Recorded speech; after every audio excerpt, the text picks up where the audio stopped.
پرچم ہاتھوں میں ہے تو اب دعا کرنا کہ معبود ہمیں اللہ کا فرمان، اللہ کا ایمان ان مجلسوں کے صدقے میں عطا کرے۔ کہا توحید کے آشنا بن جائیں، ہم اللہ کے عارف بن جائیں، ہم اللہ کو پہچانے ان مجالس کے صدقے میں۔ کیوں؟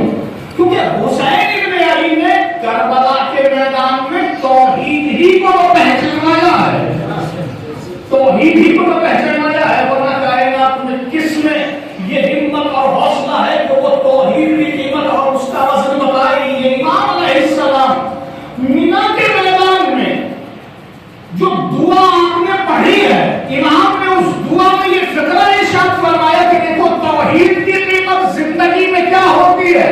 امام علیہ السلام نے ارشاد فرمایا توحید کی عظمت، توحید کی قیمت یہ ہے کہ جس کے پاس اللہ کا دامن ہے، سمجھ لینا کہ کائنات اس کے پاس موجود ہے، اور جس نے اللہ کو چھوڑ دیا سمجھ لینا کہ اس کے پاس کچھ باقی نہیں رہا۔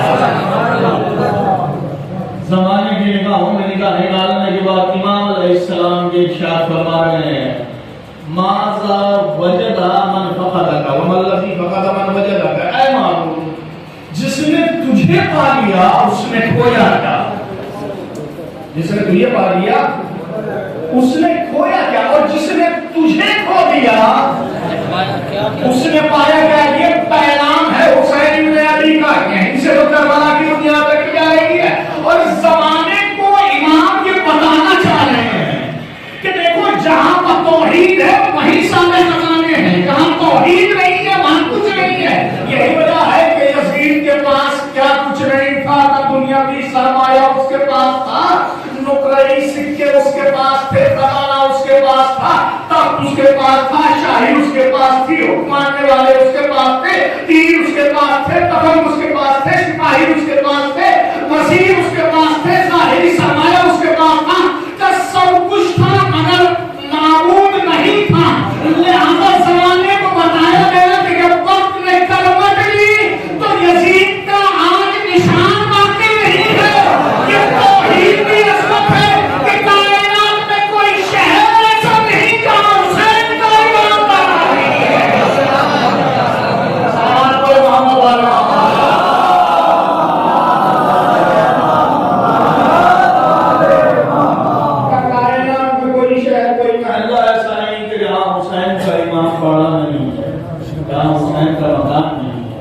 حسین کا گھر نہیں ہے، یہ توحید کی عظمت۔ حسین دنیا میں بھی بارک کیا، آخرت میں بھی بارک کیا۔ اب یہاں پر ایک جملہ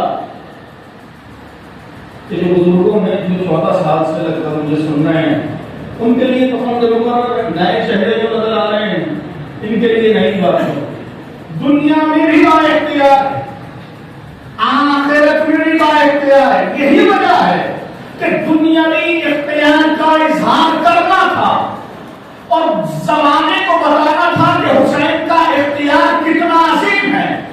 بارگاہ پیغمبر سے روتا ہوا راہب جب پلٹ رہا ہے تو سامنے سے حسین ابن علی راہب کی آنکھوں میں آنسو سوال کیا کیا ہوا؟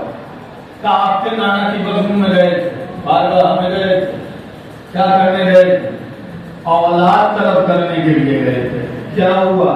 کہ آپ کے نانا نے کہہ دیا ہے کہ تیری قسمت میں اولاد نہیں، قسمت میں اولاد نہیں۔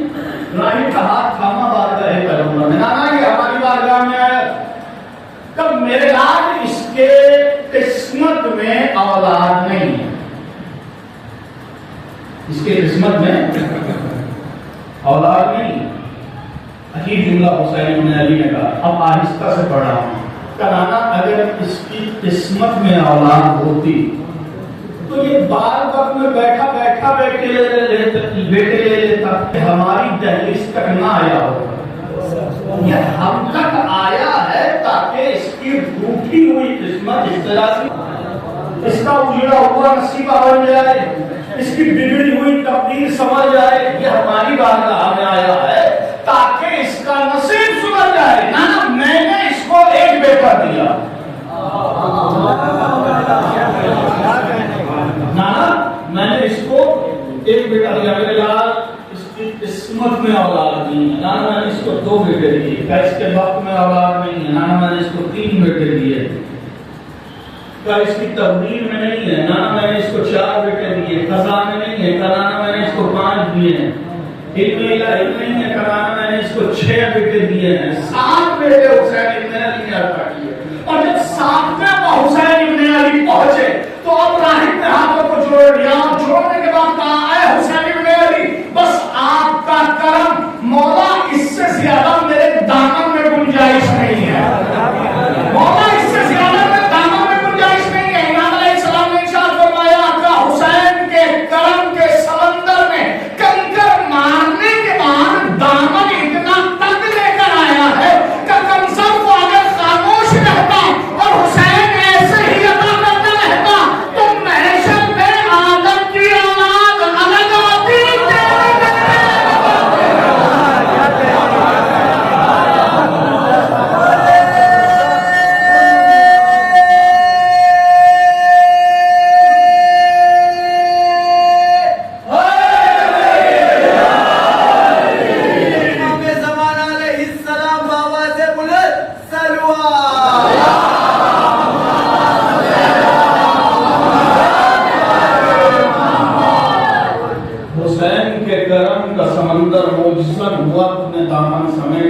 آتی خاموش رہتا تو محشر میں اولاد آدم الگ، حسین کی عطا و سخا الگ، حسین کی عطا و سخا الگ، اولاد آدم الگ۔ مولانا آپ پڑھ دیکھتے ہیں ادھر نبی نے منع کیا، حسین نے عطا کیا، یہ آپ نے کہاں سے پڑھ لیا؟ ہماری سمجھ میں نہیں آتا کہ جہاں نانا منع کر رہا ہو نواسا عطا کر رہا ہو، اعتراض کر دیا جاتا ہے، بولا بالا جا کے بیچارہ پھنس جاتا ہے، اور پھنسنے کے بعد یہ کہتا ہے کہ ہم نے فلاں سے سنا ہے، تو فلاں سے سنا ہے، سننے کی کوئی سند نہیں ہوتی، کوئی کتاب دکھائیے، جب کتاب مانگی جاتی ہے تو پھر بیچارہ جا کے بچ جاتا ہے، کتاب پیش کی جائے تو کہاں سے پیش کی جائے، کتاب پیش بھی کر دی گئی تو پھر کہہ دیا کہ دیکھو روایت ضعیف ہے، جہاں نانا نے منع کر دیا ہو نواسا کیوں کر عطا کرے گا۔ میں نے آیت اللہ جعفر صاحب کے سامنے سرکار کے یہی مسئلہ معلوم کیا جاتا ہے، حوالہ مانگا جاتا ہے کہ آج کے بعد جب کوئی حوالہ مانگے تو کسی عام کتاب کا حوالہ نہیں، کیونکہ حوالہ دو گے تو سامنے والا کہہ دے گا روایت کمزور ہے، روایت ضعیف ہے۔ آج کے بعد جب بھی کوئی حوالہ مانگے تو قرآن کا حوالہ پیش کرنا، قرآن کا حوالہ، کیونکہ قرآن کا حوالہ سرحد اسلام اور کفر ہوتی ہے، یا تو تسلیم کرو یا دامن اسلام سے نکل جاؤ، یا تو مانو یا دامن ایمان سے نکل جاؤ، یا تو مانو اپنی خود کو دامن یقین سے دور کر لو۔ قرآن نے کیا کہا؟ قرآن نے آگے بڑھ کر آواز دی اللہ ما یشاء و یثبت وعنده ام الکتاب، اللہ لوح محفوظ پا جو چاہتا ہے لکھ دیتا ہے، جو چاہتا ہے مٹا دیتا ہے۔ لوح محفوظ کا مالک اللہ نے کسی ملا کو نہیں بنایا ہے، اللہ نے کسی مولوی ملا کو نہیں بنایا، اس کے اختیار میں ہے۔ نبی نے دیکھا اولاد نہیں تھی، حسین نے کہہ دیا اللہ نے لوح محفوظ پر لکھ دیا، نہیں اب دیکھیں منزل یہ آ گئی ہے کہ جہاں آپ کا امتحان ہونا ہے۔ ظاہر کا ہر منزل پر امتحان ہو جاتا ہے، خطیب کو ہر کوئی آسمانے لگتا ہے مجلس پڑھنی آتی ہے کہ نہیں، کتابت کیسی ہے، انداز کیسا ہے، لفظ کیسا ہے، نشست کیسی، لفظ کیسی، اسلوب کیسا، لہجہ کیسا، آہنگ کیسا، طرز کیسا، صفت کیسا، کہ یہ تمام تک یہ شرائط اگر کسی کی ناک کھلا آ جاتا ہے تو اس کے بعد سمجھ دی جاتی ہے کہ پڑھنی بھی آتی ہے کہ نہیں۔ اب منزل آپ کے امتحان کی ہے کہ سننی بھی آتی ہے کہ نہیں۔ نانا نے بنا کیا، حسین نے عطا کیا، کیوں؟ کہ ہم جیسے کمزوروں کو سمجھانا تھا، ہم کیسے کمزوروں کو بتانا تھا کہ تم سب کچھ تقدیر کے حوالے کرو گے، ہم نے تقدیر کو شبیر کے حوالے کیا۔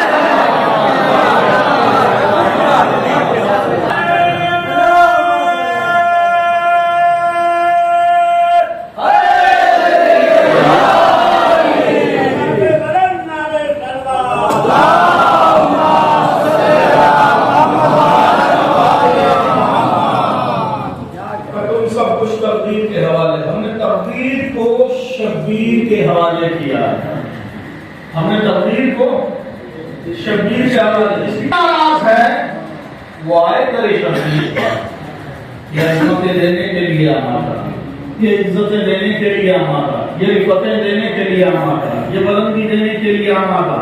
اور آپ نے دیکھا کہ جس نے اپنے آپ کو اس دہلیز تک پہنچا دیا اس کو مقام کیا عطا کیا، مرتبہ کیا عطا کیا کہ اگر جہنم ہے تو جہنم سے نکال لیا ہے، جنت کی جانب لے آئے.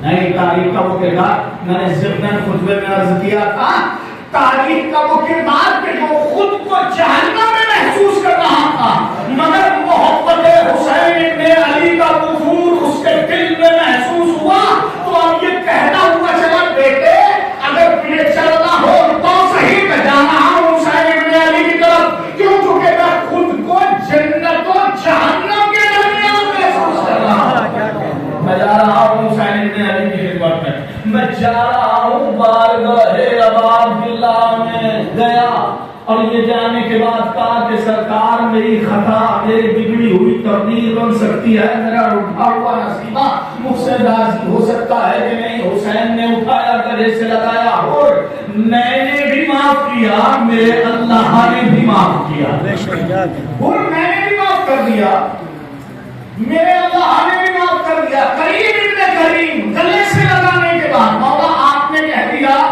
کہ آپ کے اللہ نے معاف کر دیا. یہ جملہ کافی تھا. کیوں آپ نے کہا کہ میں نے بھی معاف کر دیا؟ کہ یہ بھی میں نے تیری الجھنیں دور کی ہیں، یہ بھی میں نے تیری پریشانیاں دور کی. مولا میری کون سی پریشانی؟ کہ 21ویں صدی میں کچھ نجس بچے ایسے بھی پیدا ہوں گے کہ انہیں خواب میں نجاستیں نظر آئیں گے.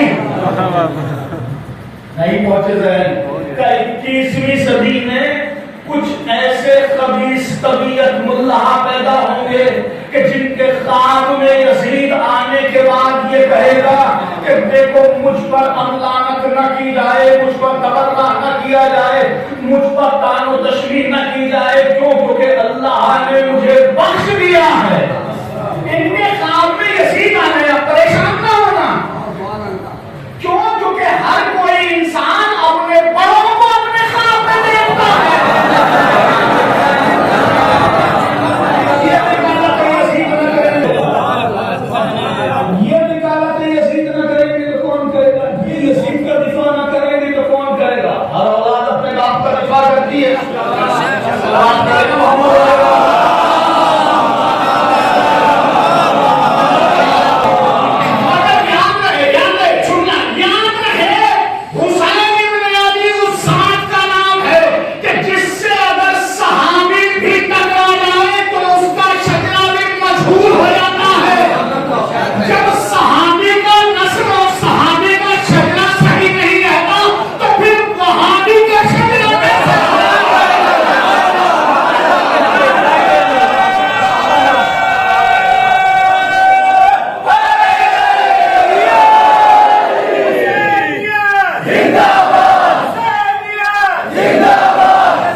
ہم اس کو روایتوں کی بیساکھی عطا کر دیں گے کہ یہ فضیلتوں کا لڑا چھپنے لگے گا. لفظوں کا سہارا دیں گے تو یہ مناقب کا مفلوج اٹھ کھڑا ہوگا، مگر سہارا دینے والے مر گئے. حسین نے جس کو ذلیل کر دیا تھا وہ کل بھی ذلیل تھا، آج بھی ذلیل ہے، کل بھی ذلیل رہے گا. ہمارے کام میں آیا تھا اور آنے کے بعد کہا کہ اللہ نے مجھے معاف کر دیا ہے، لہذا لعنت نہ کی جائے. کربلا کے میدان میں حسین ابن علی نے ان کو سینے سے لگایا اور ایک جملہ کہا، اور میں نے بھی معاف معاف کیا، میرے اللہ نے بھی معاف کیا، میں نے بھی معاف کیا، میرے اللہ نے بھی، میں نے بھی، میرے اللہ نے بھی۔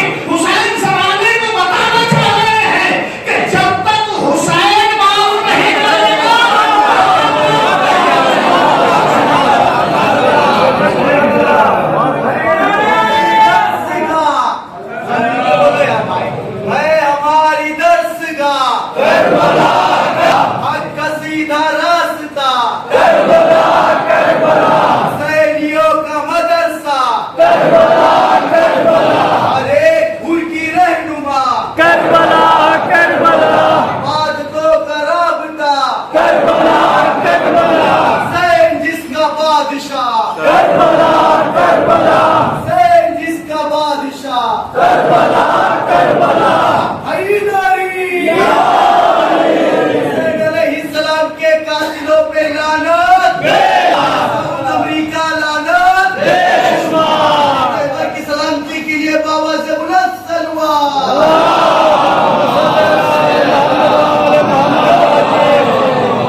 دنیا میں اگر عزت چاہیے تو ان کی دہلیز ٹھکانا رہے گا، آخرت میں اگر شفاعت چاہیے تو در حسین ٹھکانا رہے گا۔ در حسین کو چھوڑنے کے بعد انسان کو نہ دنیا میں وقار میسر آئے گا نہ آخرت میں عزت ملے گا۔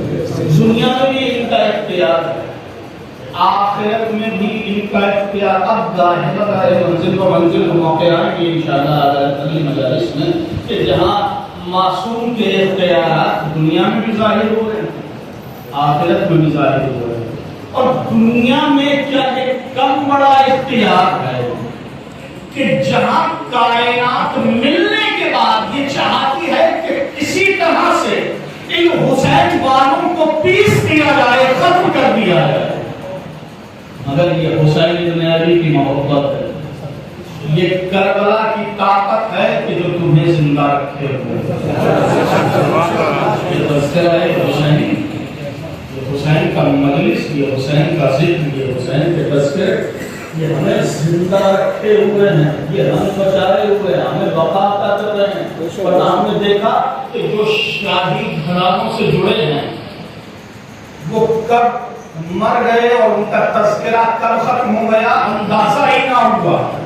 یہ تو حسین کے ذکر کا صدقہ ہے، نہیں شاہی گھرانوں سے وابستہ افراد تاریخ کے تار میں اس طرح سے گر گئے ہیں کہ ان کا اندازہ ہی نہ ہوگا۔ تاریخ آج ان کرداروں کو تلاش کر رہی ہے مگر ملنے کے لیے آمادہ نہیں ہے۔ یہ حسین ہے بقا کے سامنے کہ جو یہاں تک آ گیا وہ ہمیشہ کے لیے باقی ہو گیا ہے، وہ ہمیشہ۔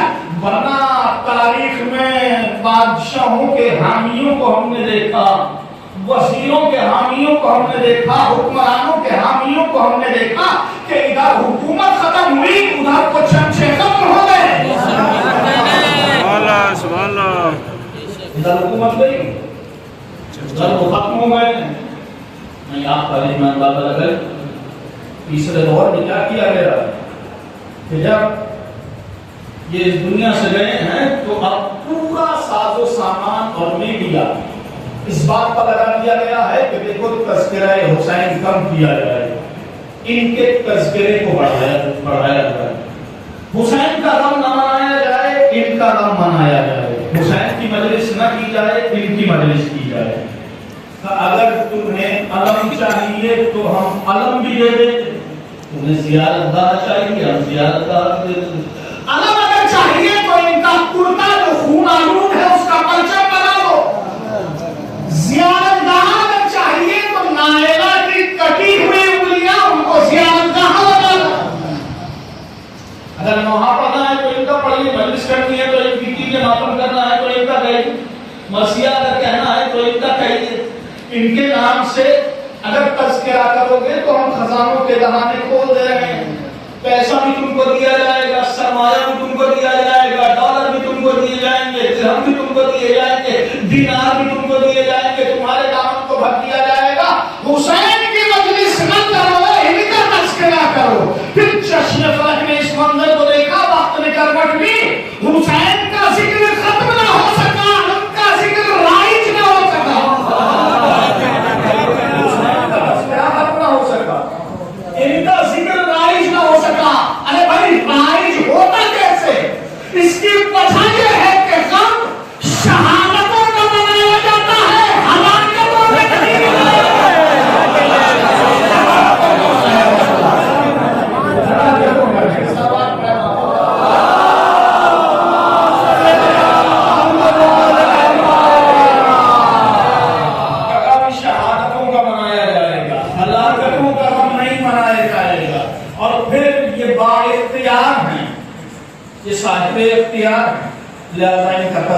جاری رہے گا، دنیا میں بھی جاری رہے گا، آخرت میں بھی جاری رہے گا۔ اب ایک روایت پڑھ کے میں اپنے موضوع سے نزدیک ہو رہا ہوں۔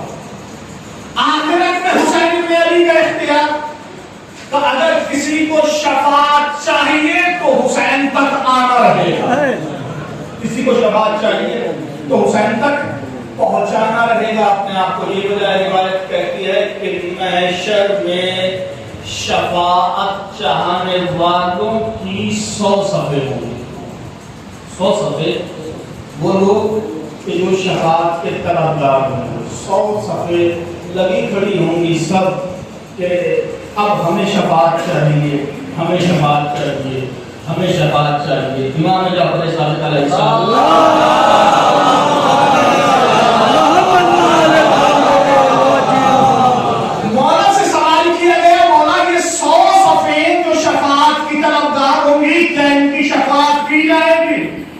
کہاں ان کی شفاعت کی جائے گی؟ تو مولا کون ان کی شفاعت کرے گا؟ تو ہم 14 ان کی شفاعت کریں گے۔ تو مولا کیا سب کی شفاعت آپ کر لیں گے؟ کیا سب کی شفاعت آپ کر لیں گے؟ عجیب جملہ تھا۔ دیکھیں فضیلتیں اور محبتیں اگر دل میں ان کی بہتر پیدا ہوتی ہیں تو اس طرح کے فکر سننے کے بعد طبیعت مچل جاتی ہے۔ مولا سے سوال کیا گیا، مولا کیا سب کی شفاعت آپ کر لیں گے؟ کہا نہیں، سب کی نہیں کریں گے۔ کہا مولا پھر کون کرے گا؟ کہا 99 صفیں تنہا حسین کے کہنے سے بخشی جائے گی، ایک صف ہم سب مل کر بخش جائیں گے۔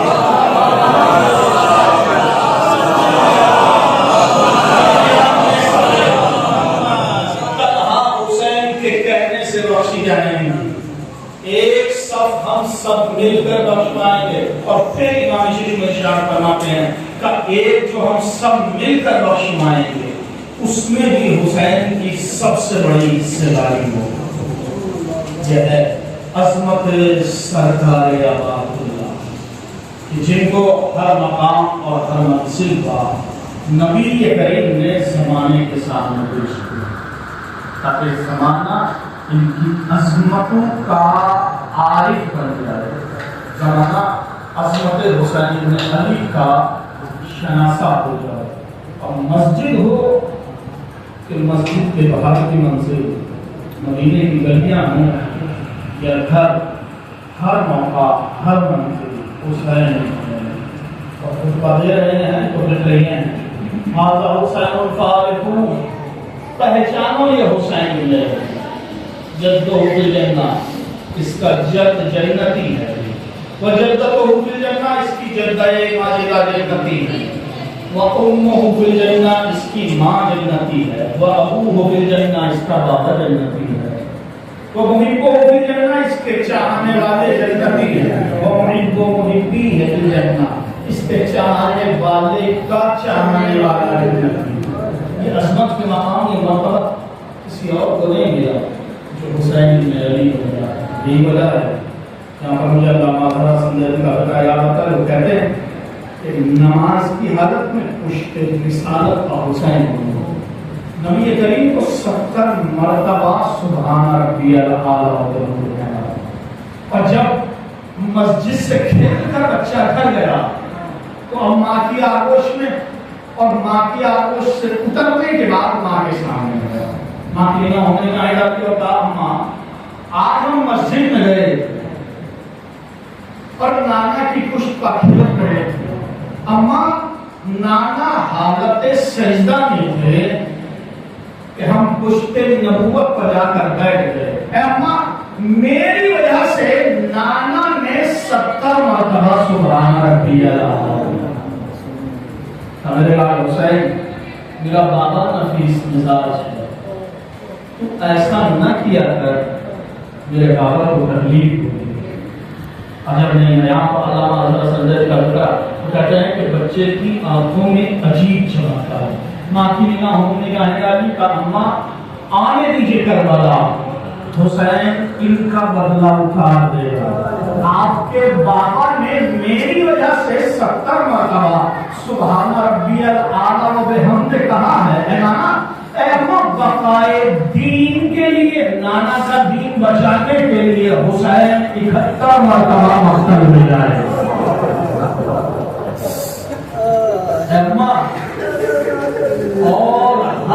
عاشق حسین ایسا سجدہ ادا کرے گا کہ ایسا سجدہ پہلے کسی نے ادا کیا نہ حسین کے بعد کوئی ادا کرے گا. آپ احرار ہیں، شیعہ ہیں، نر بھی ہوتے ہیں شیعہ، نازدار ہوتے ہیں شیعہ. کیا سب مسائل پڑھنے کا میں بھی آتی نہیں ہوں، بس چند جملے آپ کے تصور کرنے میں تصویر ہوئے کہ جہاں 28 رجب کو حسین ابن علی اپنے نانا کے وطن کو الوداع کہہ رہے ہیں. اسی رات حسین کبھی ماں کے مزار پر جاتے ہیں، کبھی نانا کے مزار پر جاتے ہیں، کبھی حسن کے مزار پر جاتے ہیں. تاریخ کے عجیب جملے ہیں کہ عجیب کیفیت کے حسین میں ہیں. جب نانا کے مزار بجا رہے ہیں تو عجیب استقرار، حسین قدم جما کے رکھ رہے ہیں. یہ کیف حسین ابن علی پکاری ہے کہ قدم میں کوئی لرزش نہیں ہے، جما کا حسین قدم رکھ رہے ہیں. اور جاتے ہیں ماں کے نانا کے مزار پر اور یہ کہتے ہیں کہ نانا جگر کے ٹکڑوں کی بستی بسائے گا، نانا حسین اپنا مدینے میں آئے گا. اے نانا الوداع، اے نانا خدا حافظ، اے نانا آخری سلام.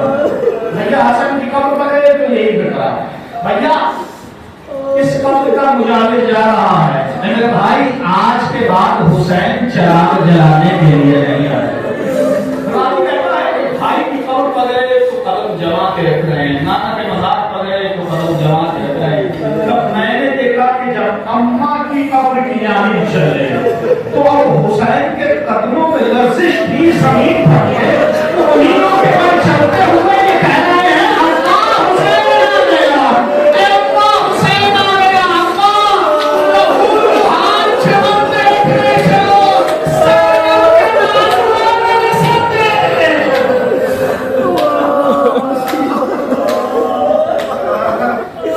اے اللہ خدا حافظ حسین جا رہا، اے اللہ الوداع حسین جا رہا.